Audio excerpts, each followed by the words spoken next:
Today we're going to take a look at the Division Zero X40 mechanical keyboard. Division Zero is a new line of PC gaming products from the DOS Keyboard Company, and the X40 is the first and only mechanical keyboard with this product line thus far. The most unique thing about this keyboard is DOS Keyboard actually created their own line of mechanical switches to go with these keyboards. We'll get more into the details of those later, but they're called Alpha Zulu, what they're calling their line of switches. And here you can see on my X40 I got the olive switches. There's also a mustard colored switch. Here's everything that comes with the X40. You have the keyboard, you have a little decal, a keycap puller, and just an information sheet about the keyboard. So let's talk about the different features of the X40. The first thing I'll show here is the plugs that come with it. So if you want to use all the features of the X40, you're going to have to plug in all of these. You have one USB for the keyboard to function. This is the only one you actually need to use the keyboard. This one's for the USB 2.0 pass-through. And then we have headphone and mic jacks. On the top of the keyboard here, similar to the DOS Keyboard 4 Pro, you have the USB 2.0 pass-through, and then you have an audio and a mic jack. One of the first things you might notice about the X40 are the 5 dedicated macro keys on the left side of the keyboard here. You can record your macros directly on the keyboard by pressing the function and F12 key, or there's software you can download from the Division Zero gaming website that will let you set up the macros with a graphical interface, so that's a little easier. Keyboard has red LED backlighting, so right now it's off. And we have first level of brightness up to 5 different levels of brightness, so this is it at max brightness. It's kind of hard to get a feel for how bright the LEDs are in a lit room, but they're pretty bright. They look good. I'm going to turn them off for this review. The X40 has N-key rollover, which just means no matter how many keys you press, they're all going to be sent to the computer. Nothing's going to get dropped. One of the really unique features of the X40 is these aluminum top panels that you can swap out. So you see all of these screws here. You can unscrew those and this top panel lifts right off.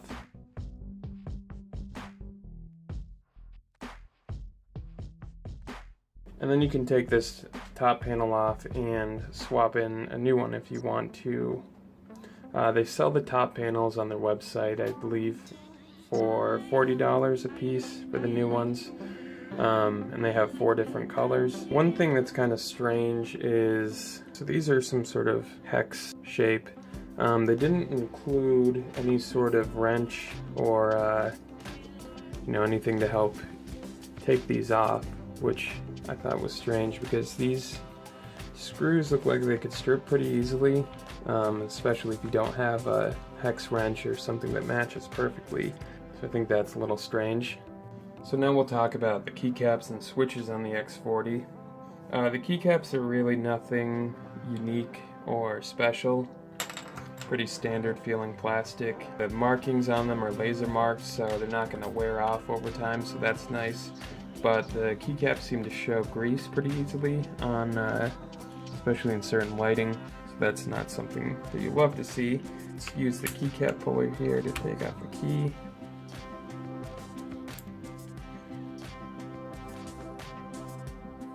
So pretty standard keycap. The Alpha Zulu Switches are new and exclusive to the Division Zero line of products. These switches are a collaboration between Greetech, which is a Cherry MX clone, and DOS Keyboard. So what they did was they took Greetech switches, which have a travel distance of around 2 millimeters, maybe 2 to 2.2 millimeters, and they shortened that travel distance to 1.7 millimeters.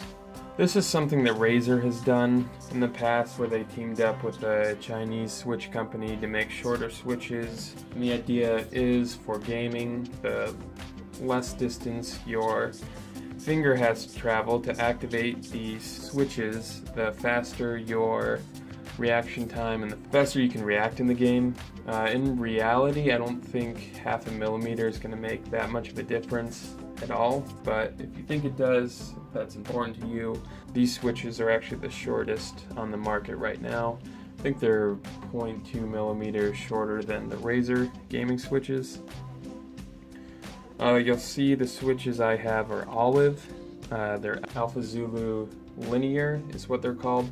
They're similar to Cherry MX Red.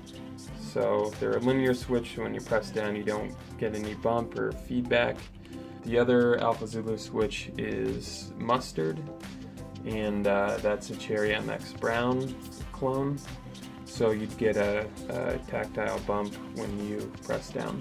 One other thing before I put this keycap on, you'll notice that the backplate is red here, and that helps.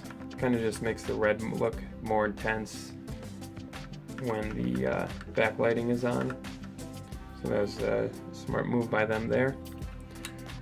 Overall, the switches feel pretty solid. I'd say they definitely feel comparable to Cherry MX Red switches.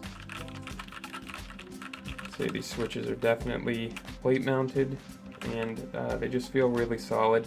They sound pretty quiet. You know, I'd say comparable again to the Cherry MX Red switches. Overall, I didn't have any issues or problems using the switches. I don't know if I really noticed the shorter travel distance of the keys. I mean, I feel like I might be able to feel the difference, but it also could just be in my head. Overall, I would say the Division Zero X40 is a pretty solid buy if you want a gaming keyboard that has dedicated macro keys. That's probably the biggest selling feature of this keyboard, along with the USB pass-through and the audio and mic pass-through. Switches, I was pretty surprised by how much I like them and how solid they feel. A lot of times with Cherry MX clone switches, they just don't feel as good. So I was pleased by that. The backlighting is pretty bright, looks good. Everything about it just feels good. It's $150 new right now. The only other keyboard I would suggest taking a look at is the Corsair Strafe. I think you can get the red backlit Strafe for, I think, 50 bucks cheaper than this right now. So around 100 bucks, it might be like 110. You can also find the Strafe RGB for, I think, 130 to 140. So with that, you would get RGB backlighting. You wouldn't have the dedicated macro keys though, and you wouldn't have the mic and the audio pass-through. The Strafe does have a USB pass-through though. So overall, I really like this keyboard. If you want to see more pictures of it or read our full review, check out the link in the description. Thanks.